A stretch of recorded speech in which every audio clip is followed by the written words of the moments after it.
déclenchement, naissance d'un potentiel d'action qui va se propager et activer certaines réactions qui vont déclencher la sensation de plaisir.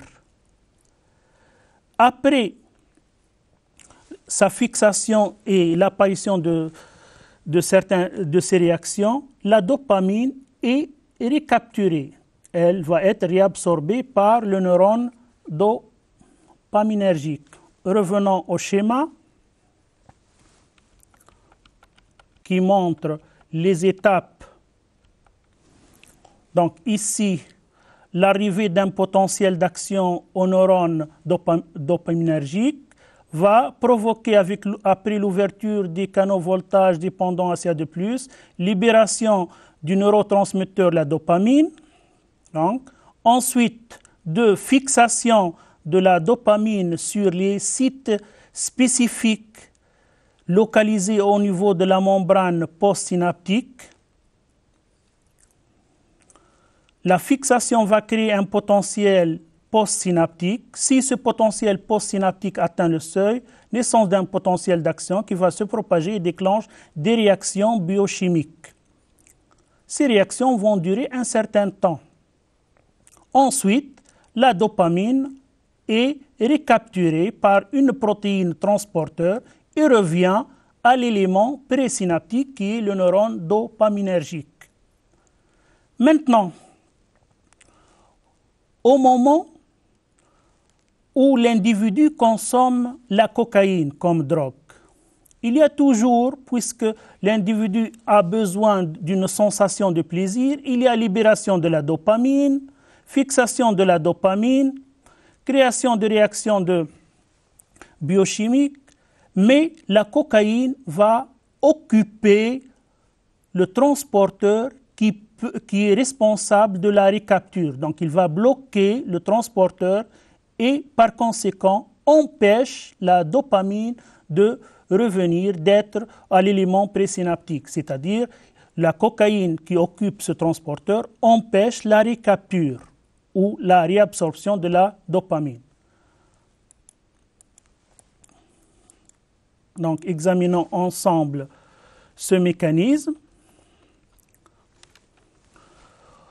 Comment fonctionne cette synapse dopaminergique en présence de la cocaïne? Comme j'ai dit tout à l'heure, libération de la dopamine, fixation de la dopamine sur les récepteurs de la membrane postsynaptique, création de potentiel postsynaptique pendant un certain temps et au fur et à mesure, la cocaïne consommée va se fixer sur les transporteurs de la dopamine et par conséquent empêche la recapture de la dopamine.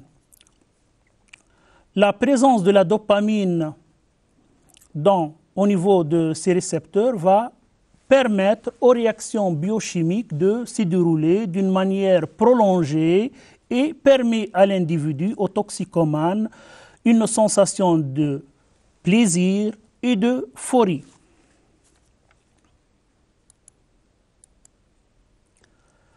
On arrive maintenant aux mesures ou bien aux règles qui permettent d'assurer une bonne hygiène du système nerveux. La première mesure, c'est éviter le surmenage. Donc le travail intense, non organisé, permet par exemple aux élèves d'être surmenés. Donc ils doivent éviter ce surmenage par la surveillance de la santé pendant toute la vie scolaire. Par la pratique régulière du sport.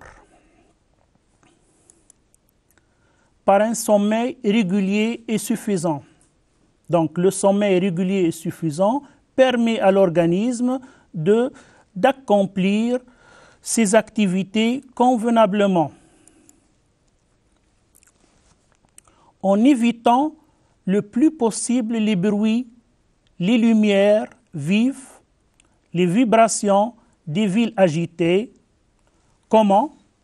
Donc, il faut penser à visiter des zones vertes telles que les jardins publics, les parcs nationaux ou bien se reposer pendant une journée dans les campagnes reposantes, c'est-à-dire changer d'air et éviter les facteurs stressants.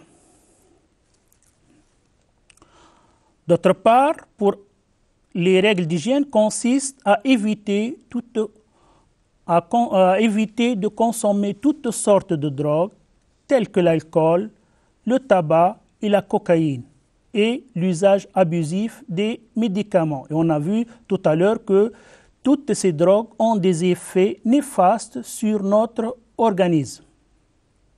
Ainsi, on arrive à la fin de cette séance. Chers élèves, merci de votre attention et j'espère que vous avez bénéficié de cette séance et je vous souhaite le bon succès et la réussite.